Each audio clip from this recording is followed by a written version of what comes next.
Well,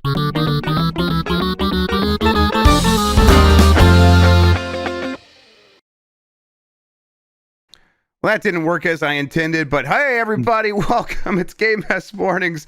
It's going to be a heck of a show. Jan's out, but we're figuring it out. I'm Jeff Grubb, your host from GiantBomb.com. Thank you for tuning in. In this episode, we're going to be talking about plenty of news, including PlayStation fans raging over video games going elsewhere. It's going to be a good one because we have Jesse Norris on the show. Jesse, how are you doing? I'm gooning. Jeff, how are you doing? You know it. It is... you got in some heat with those fans, huh? I didn't know Wu Chong was for the Gooner audience. I hadn't paid that much attention. It can be. So okay, and you pointed that out, and they didn't like it.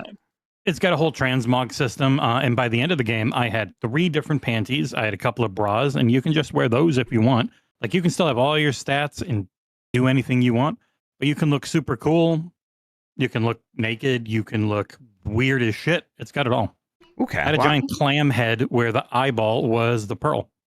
All right. I like the sound of that. That sounds fine. Nothing wrong with it. People should yeah. And you liked Wu Chong. I loved it. Yeah. Yeah. This is it's another sort of Souls-like, right? It is. They are not shy. It is 100% a Souls-like. They call it that. Like, it is that genre with their own twists on it for the combat and stuff. What made this one work for you?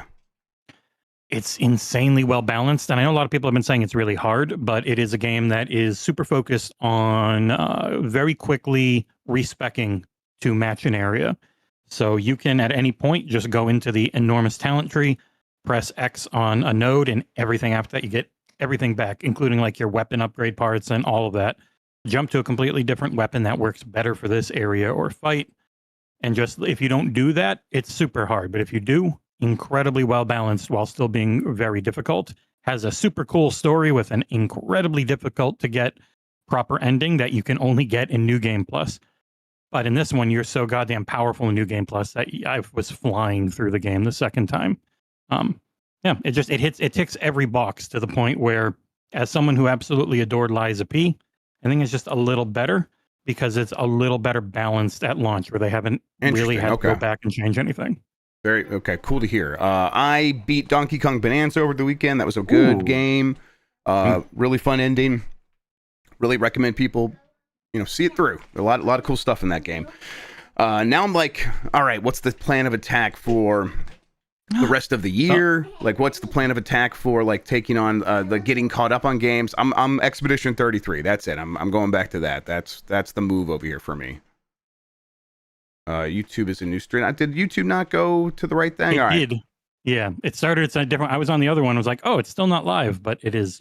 It is live, and there's 200 people there. Okay, there we go. Yes, it might have been the wrong thing was hooked into Restream everybody. So sorry about that. Yeah. But yes, hopefully let everyone know to head over there. All right, good deal. Yeah, so definitely I'm going to probably start up Expedition. Well, I'm going to continue Expedition 33. I'm about 5 hours into that game. It got up absolutely amazing title. Everyone just seems to really appreciate it. So I beat it 3 weeks before release in embargo, and so I had like a full month of not really being able to talk to anyone about that game, and it drove me insane because the story is so good. So it has been very nice to feel a little validated, because you never know. A lot of people are always like, hey, you're just all given the same scores, or they get very mad if you're an outlier, higher or lower. And like, do you just want everyone to feel the exact same way? I don't understand. But yeah, on that one was like, I absolutely love and adore this and think it's amazing. And it felt a little validating to then see, oh yeah, pretty much everyone else has as well. Yep. That's one that just seems universally appreciated. Written by a venture capitalist who just was like, I want to do voice acting, and then was like, I also like writing.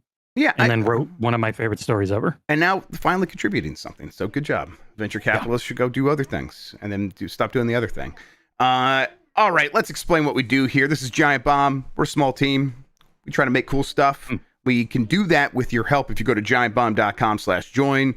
Go there, become a premium member, gets you ad-free shows, gets you some extra goodies, and it really helps us do the things that we like to do over here and empowers us to stand on our own, which we really appreciate. As far as this show goes, most weekdays, I, Jeff Grubb, We'll help piece your gaming life back together. That includes breaking news and maybe even some of our own original reporting. For all these topics, I'll get the input of a bona fide expert who will make me look smart. If you are watching live on Twitch, welcome. You can always listen to the show later on podcast feeds by searching for Game Mess Mornings, or find the RSS feed on giantbomb.com. You can also catch the show later with chapters and timestamps on YouTube. Hello, YouTube. All right, we have a lot to get into, so let's start the morning mess with PlayStation fans rage over Sony's new multi-platform focus. This is from Martin Carlson at Game Reactor. Where have we seen this before? Yeah, right? It's I feel like it's a rerun, but all the characters are different. The era when games were exclusive to their format is now a concept that is increasingly living on borrowed time. Microsoft has loosened the reins and made a big splash with Forza Horizon 5 on PlayStation 5, which is reportedly the best-selling game of the year for the platform. And in August, it's time for Gears of War Reloaded, joining the PlayStation 5 roster as well, which was once considered completely unthinkable. Sony, on the other hand, has been more restrained around its own brands, but launched LEGO Horizon Adventures on the same day for PC, PlayStation, and Switch, something that may now change as it intends to appoint a new position within the company with a focus on multi-platform. So that's the story here, right? That someone, or there's a job posting from PlayStation saying we need someone who can help us really figure out our multi-platform strategy. That seems to be the bulk of like what the language around there. I don't know if there were any more details. I didn't see much else. No, it's pretty much just like job description mentions Xbox, PC, Switch. It mentions Xbox more than Switch, which of course has gotten that fan base all, in a tizzy. Full slate, and it's like it'll never be the full slate from anyone everywhere. That doesn't make sense. It's too expensive, and not everything's going to sell. But yeah, especially with Helldivers, Marathon coming, who knows about Fair Games? That game will probably need to be everywhere if it wants to succeed. And they talk a lot about their mid-year strategy, which is it's not going to be day one, but 3 to 5 years down the line when games are not selling anymore, how can we make more money off of these? And a cheap port is easier than a remaster. It's easier than anything to just, hey, these are all PCs, especially next gen. Xbox's whole dev environment is literally just going to be PC. Let's get it over there, get a bunch more sales. It won't hurt our platform because it's already stopped selling there. So why not? But it's not going to be everything. Yeah, I mean, I feel like on this show and in conversations that we've had and just elsewhere, this is old news at this point. Like we've said for a long time, PlayStation is also going to have to keep moving in this direction because they've been looking for growth, and we know they've been looking for growth because they've said as much, and they've tried a bunch of strategies specifically to grow. Like it's a successful company, PlayStation, under Sony. It makes a lot of money. They want to make even more, and the plan was live service games, and we've talked this to death. That didn't work, so what else can they do? The obvious thing here is, well, what like the hangups about putting games elsewhere before seem to have vanished or don't matter anymore at the very least, and we can make a lot more money if we do that. It's working for Microsoft. We sort of can't leave that money on the table for PlayStation because we need to grow from somewhere, and there are people over on Nintendo's consoles, there are people on Xbox consoles who will buy our games. Yeah, it's the kind of realizing, and I think a lot of people who play games and even cover games don't really like the exclusives sell Nintendo platforms. They don't sell other platforms anywhere near as much. It's not that they can't. It might be the thing that gets you to upgrade and stay in the ecosystem. It's like, okay, I'm finally going to get PS5 because it's got Returnal and I really like Housemarque games. Like there might be people like that, but they don't jump between the platforms anymore. They're not dropping their library and going elsewhere. They might also get a system if they didn't have it already, but they're not leaving. And so the bad part of not having exclusives is a lot less than it used to be, where even like PlayStation is 50% microtransaction fueled, and that's not their games generally. They are fully reliant on being the default third party. That's kind of what their strength has always been. And I know like the exclusives really pushed us and the Game of the Year talk and all that type of stuff because it's super interesting when you're in this hardcore niche. Yeah. But as Matt Piscatella says all the time, 95% of gamers buy one, maybe two a year. And if you're above that, you're in this little tiny portion of the actual audience. And so they just need to get every little bit of that small portion now, because it's not like everyone's super successful. Everyone's making a ton of money, which makes all the firings that much more annoying. They're just looking to grow. They just needed to go up. That's the entire system, and this is one of the only real ways left. Yeah, I think I was talking to Mike about it, and he's like, I think if like a series of exclusives can still sway people to like purchase a system, and even in that case, he said, and I think you were kind of saying the same thing. No one's leaving their home base. No one's leaving their home platform and leaving behind the 20 years of games that they've purchased at this point that all work on these consoles to one degree or another. And even in that case, it's like, okay, well, let's say that's your strategy. That's big, expensive, and risky. And at the end of the day, you're still leaving that money that you could be making from the other consoles on the table. And they're just not going to do that anymore. So the audience sort of freaking out about this is you said we saw it before. What happened when this happened with Xbox? People screamed and shouted and nothing changed. And here we are anyhow, right? Yeah, they were doing it's a experiment of 4. The experiment was extremely successful, and so they started doing a lot more, or they continued doing the things that they were already doing in the background and didn't cancel them. It's just the industry changed a while ago, and these companies are very big, and games take a long time to make, and so now we're seeing the shifts more publicly that had happened internally a while ago. Like Sony shifted to MAUs as their growth thing. Microsoft shifted to it because everyone's in a war for your attention span more than anything. So it's weird. I think there's one aspect about it though that is like, I understand why some people get upset a little bit, and that's because these console companies still act in a lot of ways like they are your like exclusive relationship, and they are like, oh, you get all these benefits if you come into our ecosystem, which is why you have to pay for online. And that's why, and we've kind of bundled a bunch of stuff in this online package. So actually, you're probably going to want to pay. I got the bill for PlayStation Plus Premium the other day, $170 for annually, and I was just like, holy crap! I'm like, I kind of want to just do this to make sure I still have online for playing PlayStation Network games. But I guess I'm just going to cancel and I'll go look at the other thing. And they're still like, hey, we provide all these upsides to you coming to us. And so people are like, oh, okay, well, we'll buy into that. We'll have a relationship with you, but you have to make us feel special if we're going to spend all this extra money on your online service and really a lot of money on your console up front. You got to make us feel cool about that, make it feel like you are paying extra attention to us. And then this makes it feel like, oh no, that's not real, which of course it never was real. It was it's always been a strategy, always been a business strategy. And so people kind of reacting to that and feeling like, oh man, I wasted all this money or whatever. I spent all this money and I thought I had something special and I didn't. I get that, but also like you were fooled by a marketing tactic. It was always silly. Like you're not special for buying into something. You might be a group in a community and you have friends and all that type of stuff, but everything pretty much always just comes down to list warring, and this ends list warring essentially.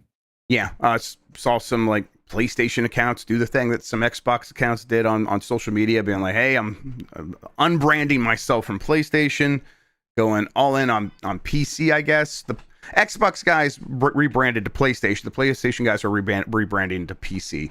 And hey, more power to you. You got to get out there, do your thing, guys. But yeah, it is a momentary pain that isn't even real. That's all just in your head. And more people playing these games is actually going to be better for games overall.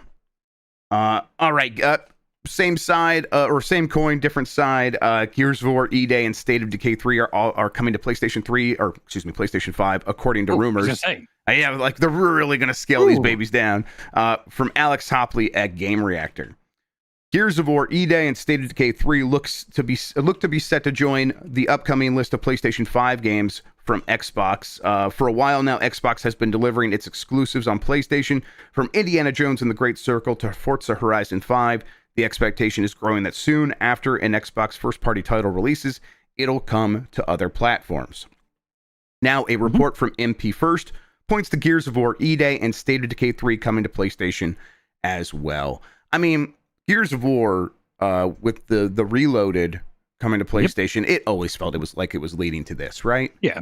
everything they do that is like online multiplayer focused just makes sense. Yeah. I don't think State of Decay 2 really had microtransactions. So I'm guessing 3 will. Gears of War always has multiplayer stuff, which will be very big in Mexico, like always. So yeah, like pretty much anything. They didn't do Avowed. They haven't done South of Midnight. They still haven't done like Starfield and stuff like that, where I do think that eventually they will, but always case by case on what makes the most sense, who can do it themselves versus who do we have to pay to get to do it. Like Forza Horizon 5 made sense to pay Panic Button to do it because they probably made that money back like 20 times over now. So a lot of times it's just the bandwidth on the team internally, like we see with Sony. They bought Nixus just to really try and help them be able to get more stuff to more places, and it's worked really well. So yeah, I would expect pretty much any big multiplayer game they have, the next Halo multiplayer that hits, could be everywhere because people who love Halo Infinite and still play it a lot are begging for it to come out on PlayStation so that they can have an infusion of new players. So let's not worry about the power or the porting or any of those pains that would be for developers to figure out. What do you think makes sense for Xbox to bring to Switch 2? Is it just everything they possibly can, or are there some games that like would Forza Horizon 5 also kill on Switch 2? I'm curious. Switch 2 hasn't been like an enormous social game, but they got Minecraft on there. That's like Nintendo pretty much sees Minecraft as like first party. It's so big over there. I'm curious. Anything I think that's more arcadey and less shooty murdery, like Forza Horizon 5, makes a lot of sense. Sea of Thieves, even where it's cartoony violence. I do think that you've got the built-in kid audience there. If they do ever do new Banjo or anything like that, I think those types of games, Keeper from Double Fine, who have experience publishing all over the place. Like I think those games make a lot of sense. I don't know that like well, they're definitely going to do Call of Duty because that just is a given. They'll figure out some way to get some form of Call of Duty on there because they signed a contract saying they would. Yeah, outside of that, I think they'd probably focus on the things they have that are seen as like more family friendly first. And like everyone else, they seem to be waiting on dev kits. Yeah, yes. I think that Microsoft almost certainly didn't get dev kits early, right? Because Nintendo would be like, it's almost no one did. Yeah, well, like even in that case, like we're friendly, but we're not that friendly. I'm not gonna give you this stuff early. We don't trust you that much. Yeah, I think that people point out the lack of analog triggers for Switch 2 would make Forza Horizon 5 a pain, and yeah, that's right, man. Yep. Forza games with those triggers and the force feedback in the triggers feels so good. That's a bummer. Wish that thing had analog triggers. Me too. Let's see here. Okay, so E-Day, State of Decay 3. I mean, we haven't seen much of these games in a while. Do you think like when they reappear, when they get re-announced, reintroduced, or here's where E-Day, they follow it up, do they talk about PlayStation at that point, or is this something? I think they'll talk about the game. They'll say it's Play Anywhere down with Game Pass, and then when all the things come up, it'll just have a PS5 logo. Yeah, I think kind of like the Indiana, point now. The Indiana Jones strategy, right? What they did with Indiana Jones will probably kind of apply going forward. Giving it to Jeff at opening night live and having him do one last thing that really pisses off their fan base. Yeah, that was. Yeah, but of course. Outside of that, I think they're just at the point now where it's like, hey, it's all going to be here, but if you buy it from us, you get it in your PC as well if you have that, or if you sign up for Game Pass, like dozens of millions of people do. But it's also the same thing with PS Plus Premium. They're like, more people are signing up for PS Plus Premium than ever. Like when money gets tight, people are going to start shifting to subscriptions more than $80 games, like it seems the next Battlefield might be. All right. Those stories out of the way, it's time for a break. If you want to skip these, if you're listening to the podcast version, you go to giantbomb.com/join. Gets you ad-free episodes of this show and more. You didn't do that, though, so we're going to go to a break.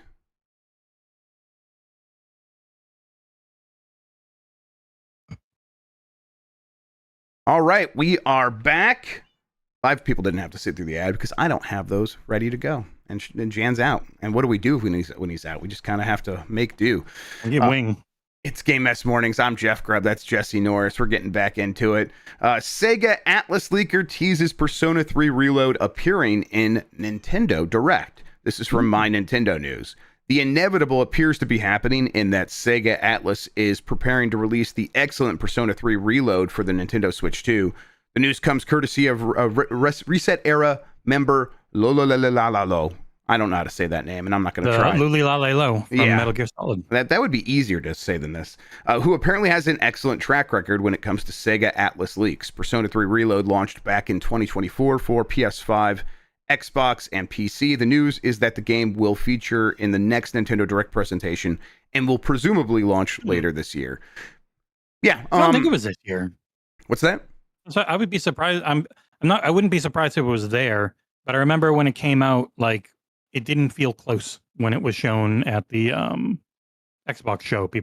Then news came out that it might not be that close because especially they've done so much lately, and that one is a full remake from the ground up type deal. So this is Persona 3 Reload. This is the one that is already out. Is that? Are you? Oh shit! Yeah. Yes, I was thinking of 4. Yes, I know. I got him like Persona 3 Load. And honestly, not impossible that could pop up somewhere like a Nintendo Direct. But I think they'll probably do Persona 3 Reload first. Get that out later this year, and then I forgot that wasn't on Switch already. Yep, not on Switch. The probably would have been a little rough on Switch 1. Maybe that didn't stop people before. That's never stopped anyone. You're right. Sega Atlus with the Persona games, they do seem to want to like act quicker than they have in the past. Get a project done, get it everywhere. Don't take 10 years to do that. So yes, this is probably right. That Nintendo Direct sounds more and more plausible for this week. I mean, they could announce it today. Yeah. They always announce it like, a day or two beforehand sometimes if it's not a huge one? At most 2 days before, if it's not something massive, yes. Although they've done day before and they've done where they didn't announce it at all, and that was a direct mini. We have no idea what it's going to be, but it feels like they should have, if it's Persona 3 Reload, and the rumor is like, this is where maybe Microsoft shows up with something at this point, and we got to get dates for Metroid Prime 4 and a bunch of other stuff. That seems like a pretty big direct to me.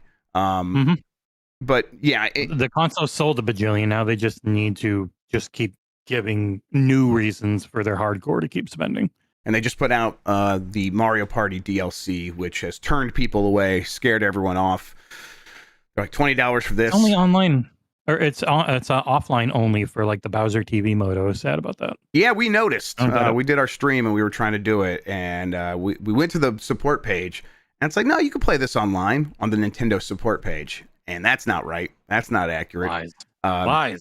Although I did actually really like the camera popping up in regular Mario Party. That's a good way to play that game. Yep. Yeah. Okay. So Direct probably this week. I feel pretty good about that. I'm hoping really all I need is the Metroid Prime 4 release date. Give me that, and I will be satisfied. But I'm also hoping for some surprises, some things that we weren't expecting. There's, this Persona 3 Reload. That makes a lot of sense. I do think the timing makes a lot of sense for Animal Crossing. There has been some rumors for that, although there's also been rumors to be like, no, that's not going to happen. So that's gone back and forth. I'm just like, I don't need a ton of new games. Just give me like one maybe smaller surprise for later this year, and I think you're going to have a really solid Direct. There's so much coming out already, as is. One of the bigger things, they announced Borderlands 4 for it, right? Yes, Borderlands 4, and that's coming like a week or 2 weeks after it's version. Like there's already enough big game. I think that's one of the main things we always end up focusing on first party, especially with Nintendo, because they've had so many amazing games over the years. But as an actual platform, every single platform has way more games than any one person could ever play in a lifetime. Just coming out over the next year or two. What do you think if Halo comes to Switch 2? What form do you think it takes? Because we were talking about the last thing. The Gears of War and State of Decay 3 coming, and it's like, Halo still hasn't made the leap yet. But if it does, the Master Chief Collection feels obvious on one side, but on the other side, that relies on the backward compatibility that they've done a lot of work for on Xbox in some ways, and I just don't. Got a PC version. Yeah, that's true. It's really big. It's like 150 gigs, and it doesn't have microtransactions. So it could, but if they're always ROI focused, then just Halo Infinite's multiplayer makes sense, because that's the works on an Xbox One. That's going to work fine on a Switch, you would imagine. it's never plug and play. It's never easy to code anything. But when you're looking at what can I port and make more money off of, it's gonna generally be the newer thing with microtransactions in it. Yeah, I would think. And I wouldn't hate Infinite getting another chance to shine. I like that game a lot. Put it on PlayStation. Infinite, yeah. In the state it's in and has been for 2 years. If that was launch, that 87 would have been an 89, and people would still have loved it. It just took way too long to fix it up. Yep, absolutely. All right, Hollow Knight Silksong will be playable next month at Gamescom. This is from Oishin Kunke? Yeah, I'm sorry. I know I'm saying that name wrong. At GameSpot. No, there's still no proper release date in sight for Hollow Knight Silksong, but European players will soon get the opportunity to find out for themselves if the elusive Metroidvania is actually real or not. Xbox has released its lineup for games it will be showing off during this year's Gamescom, held between August 20th and the 24th, where it shared that attendees will be able to try out upcoming ROG Xbox Ally or the ROG Xbox Ally X, while the handhelds will include games like Roblox, Sea of Thieves to try out. Roblox? Yes, Roblox, that's right. And a demo for Hollow Knight Silksong is the big one here that will likely draw some big queues. You're going there. You're going to go line up right now? We don't have to line up. One of us gets to go in early with all the press, but it seems like there's so many more press going this year. Last year we had 3 spots in the just go early and check everything out. This year we got 1. So our editor-in-chief, John, will be going. Creator of, there, I'll throw this one in for one cheap plug. Creator of Console Wars, the card game. Yeah. He'll be going. And it's funny because he has 0 interest in Hollow Knight, so I don't even know if he'll bother looking at it. Of course. I will try, but I'm guessing their booth is the far and away the biggest last year. It'll probably be similar to that again this year, though. I am curious. Last year they had like 50 games. This year they have 20, but I'm hoping that means they have a bunch for each game in the same space instead of 1 or 2 for the 50 games spread out all over the place, because it made it a lot harder to see anything. But yeah, I am excited. I think Gamescom is... Cologne's an amazing city, pain in the ass to get to. Amazing city. Gamescom is huge, and as long as you're there as press, very fun, because you get to do a bunch of like, right. I'm going to go here and look at this time, and not I'm going to stand in line for 3 hours and then get to play this for 20 minutes. Yep. Type of stuff. So, but still, it's a hell of an experience. Yeah, so this will be the first time that Hollow Knight's been playable since Mike Minotti played it at an E3 or a GDC 7 years ago, maybe longer. It's in that range. It's been a very long time. You were joking before, like, maybe it'll be the same demo that he played, and they haven't actually updated anything. Oh, that'd be funny. I'm very curious to see, to actually see people compare and contrast and see what's happened over that time. I get a sense that like a lot of the improvements that they probably have been spending years on are like actual refinements and just trying to get this game perfect, because one, they could spend the time because Hollow Knight continues to sell, and I'm sure that's able to fund the team to a certain degree. It's been in Game Pass forever, so they probably still keep getting money from that. Right. And then two, they just had such a positive reaction to the first game. They want to follow that up and make it have a similar reception, and that's got to be very challenging, very difficult. But I'm looking to see what people say once they finally get their hands on it. This game's coming out this year, so yeah, they said in June at the Xbox thing it'll be out when the Ally's out, and the Ally's out in October or November. It's going to be out one of those months. So before, I think they said before winter is like the only thing we got from Team Cherry. I'll let you know if I am able to get my hands on it. I enjoyed the first one. Yeah. I remember Void Edition had like 50, almost 50 bosses. Maybe this one has 150, and that's why it's taken so long. You never know. Maybe. Yeah, probably. I'm sure that's what it is. Okay. Yeah, I'm, like I said, looking forward to see what people say. It was February 2019. I looked it up when I wrote the news earlier. February 2019 when this was announced. Man, that's great. Okay, so so then 6 years ago is like probably when Mike was playing that thing.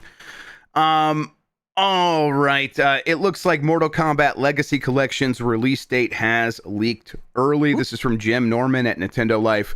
We've been eagerly anticipating more news on Digital Eclipse's Mortal Kombat Legacy Collection since it was revealed last month with a 2025 release window.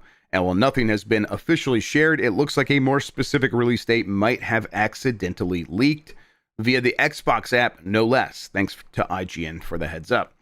As noted on the r/gaming leaks and rumor, r/glar, the Xbox app briefly had the upcoming collection listed for the 29th/30th of September due to the magic of time zones over the weekend.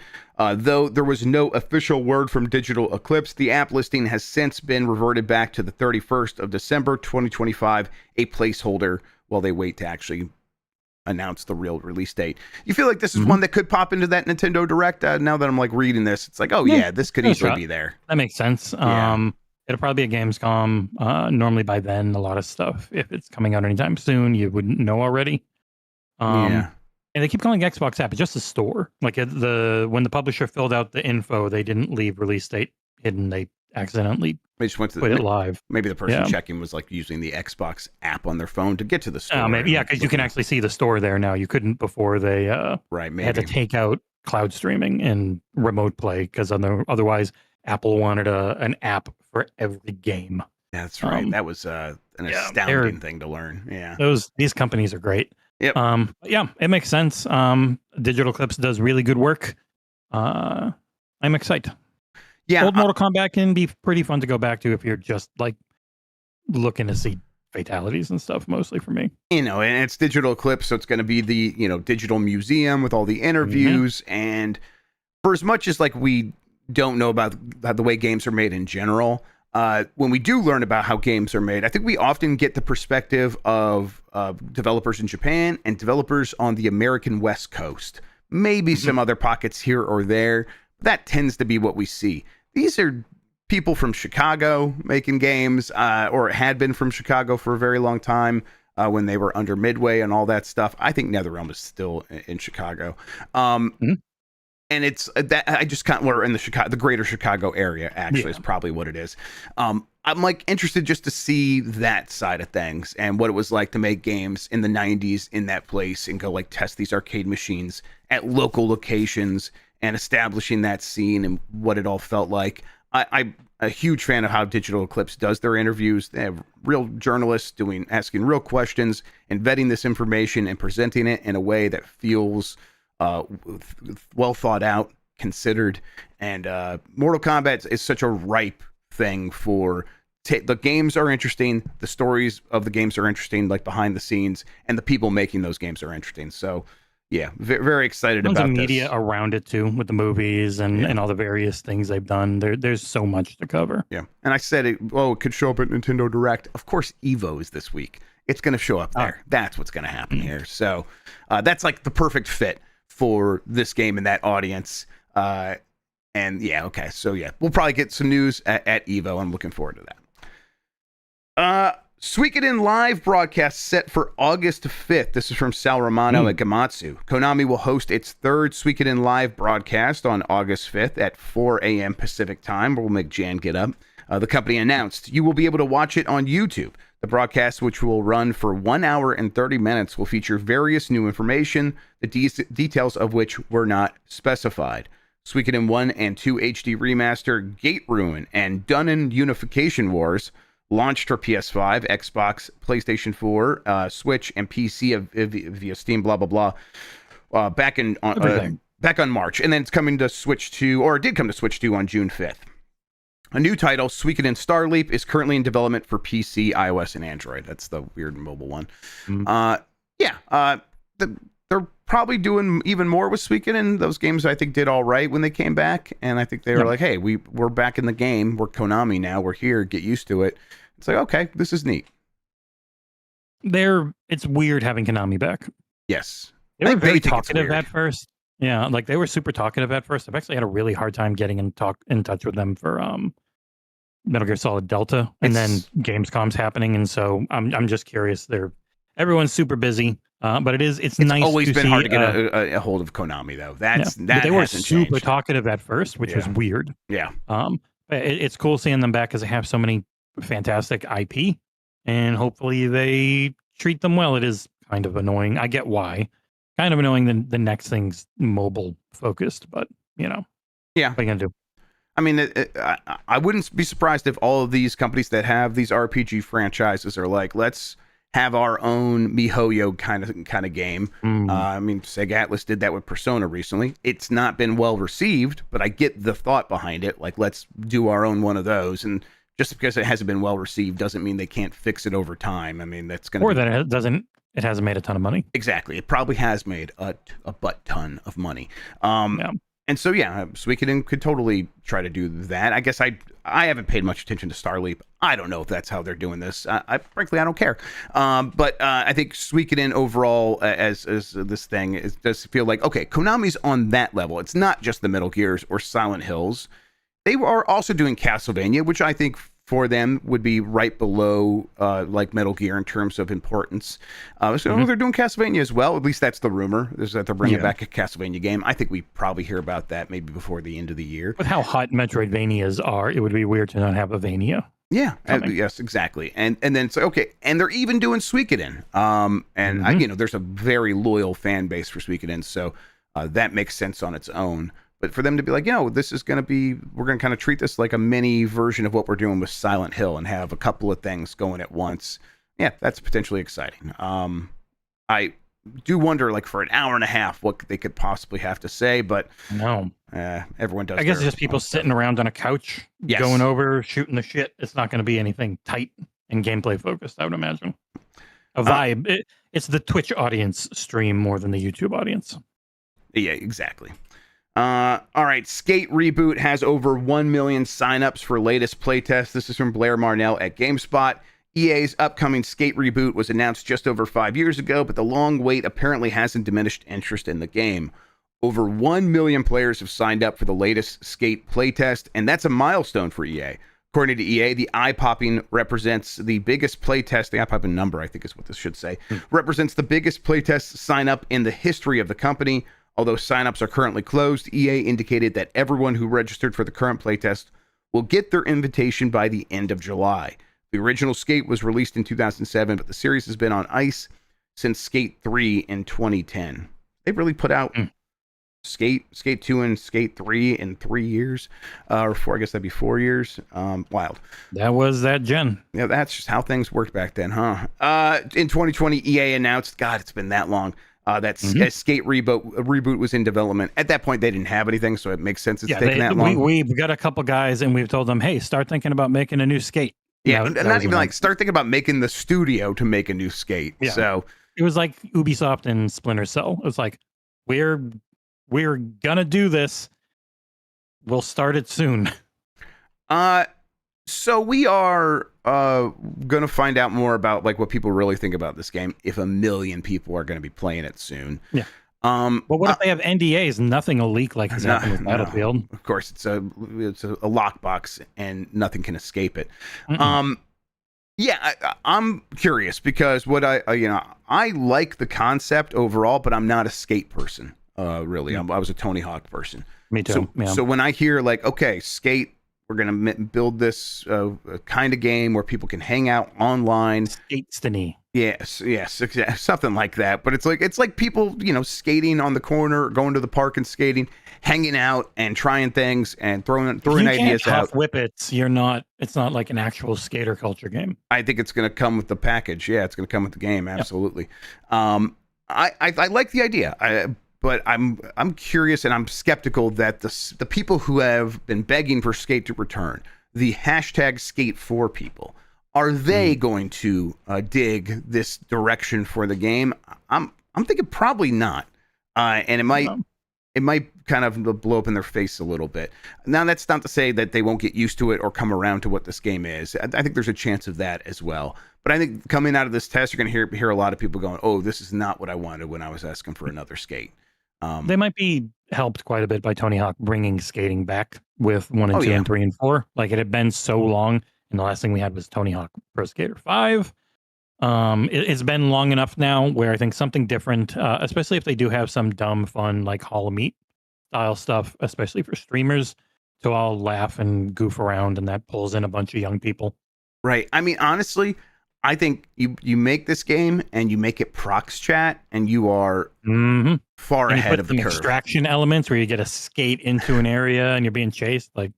Yeah. I think if it becomes a little bit of streamer bait game, that's actually a good thing for Skate. But again, I don't think that's what the Skate fans are asking but for. If you also have these are really cool hard skate levels over on this side of the game, and then there's all the shit that pays for it over here, like I think that would probably be the best way it would work. Right, and making people want to like socialize in that game is the key to making that all work. So, can they pull that off? I'm hopeful. I'm ready to see it. This is definitely a game I'm rooting for. I want to see Skate work well and have that fan base be happy. We'll find out more soon. All right, let's see here. UK Games Trade Body issues statement in regards to Steam's removal of adult games. This is from Ben Lyons at Game Reactor, but really the story is that Yuki, UKIE, which is, I think the group that says, is that Peggy? Do they run Peggy? Like Peggy 18. Peggy 18. Yeah. I think that's them. Anyway, they're like, hey, you should trust those ratings instead of having credit card processors make decisions for you. That's essentially what they're saying. But really, their motivation is pretty sure they get money every time someone has to have a game rated.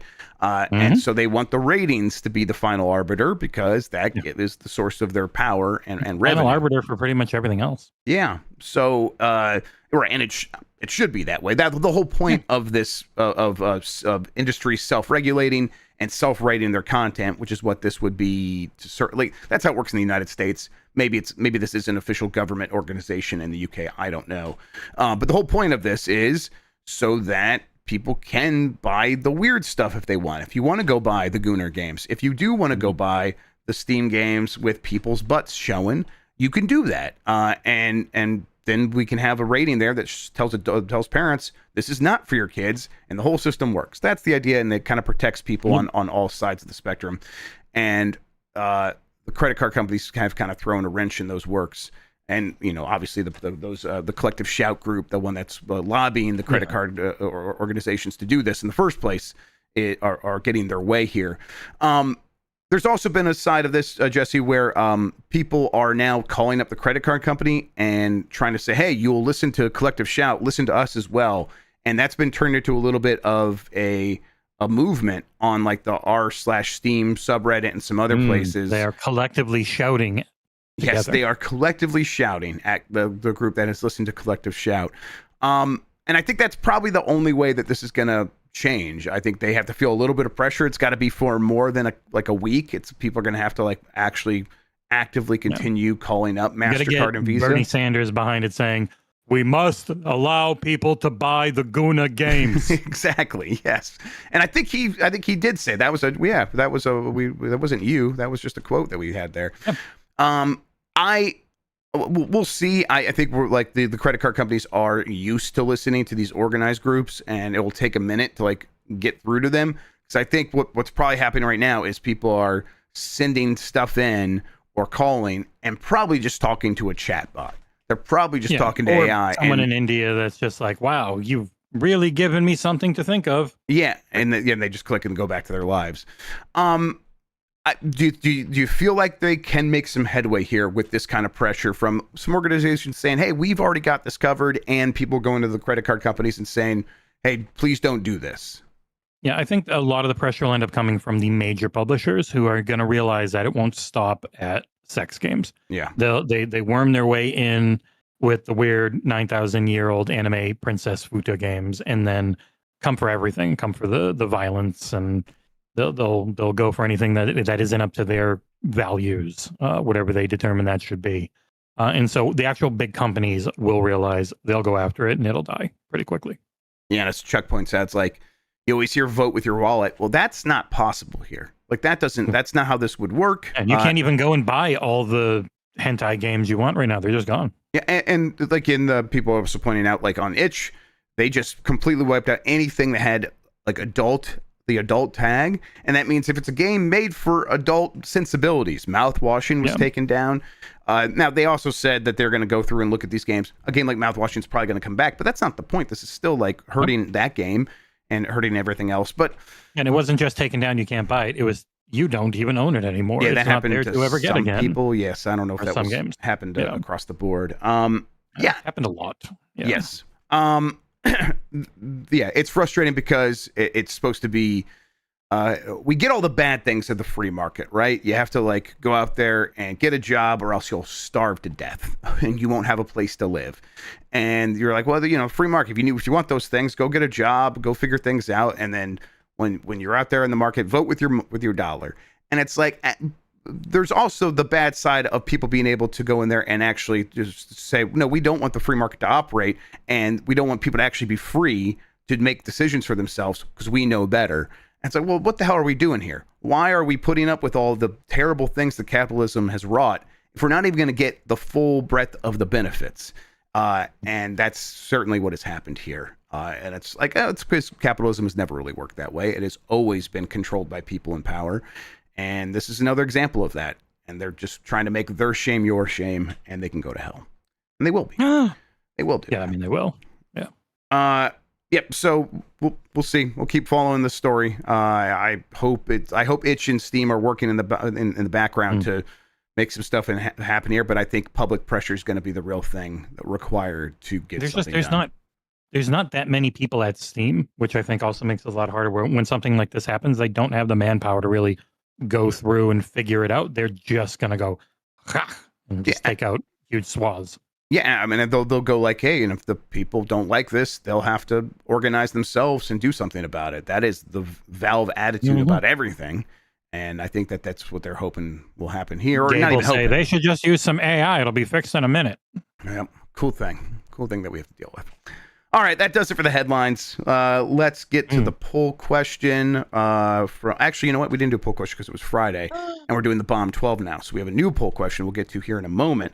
Before we do that, though, Jesse, why don't you tell people where they can find you on the internet, what you have going on, and all that good stuff? You can find everything we do at xboxera.com. We're Xbox Era on YouTube. Our big thing, outside of going to Gamescom, where thankfully we had a very successful fan drive, because it's very expensive to get out there. They go to consolewarsthegame.com. It's a fun old little card game that you, and if you have some friends, which if you're a huge console warrior, you might not. But if you want to make fun of them, you probably do. You can go buy it there. Excellent. All right, new poll question. Are you going to try that Skate beta? We'll get that posted up on youtube.com/@giantbomb. Hit the community tab or post tabs. They're changing things over there. It's one of those. You'll find it. Vote in the poll. We'll get the results of that and talk about it on the show on Wednesday here on Giant Bomb. Speaking of Giant Bomb, today we have Monday mornings. Honestly, it's definitely not going to be morning because I have to do something. Monday afternoon pissed with Grubb. Mike said, hey, go download this and get it working because I can't. So I got it working. Jan's out, so we can't do more Riven or anything like that yet. So instead, me and Mike are going to check out the Myst parody game Pissed from the makers of Micro Shaft Wind Blows. We're going to check that out. And it's starring John Goodman. So I'm really looking forward to it. And then later, Mike will have Mega Man. Monday evening, gaming at Mike's at night. I'm never going to not mess that name up. That'll be happening at 8 p.m. Who knows what he's going to be playing? We just let him run wild over there. It's going to be a good one, though, because Mitch owns Mondays here on Giant Bomb. All right. I think that covers what we have going on. We've done the show. We've done the headlines. We've done the poll. I guess I should remind people about the Big 12 or the Bomb 12. If you did not listen to the show on Friday, every Friday now, we are going to gather up the 12 games that matter the most to people in this moment. We did that. We posted it. It went really well. I will put another call out for, hey, what is your game right now today? Respond to that. I will use that to inform what the Bomb 12 is going to look like. I keep wanting to call it the Big 12, which is a mine is oddly enough organization. It's Pissed.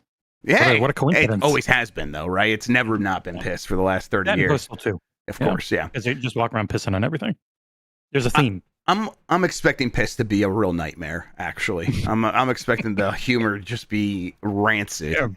I'm looking forward to it. All right, Jesse, thank you so much for hanging out with me today and talking about video games, man. Really appreciate it. Thank you all for always fun. Yeah, thank you all for listening and watching. You're the best audience in gaming. Until next time, have a good one. Take care of yourself and goodbye.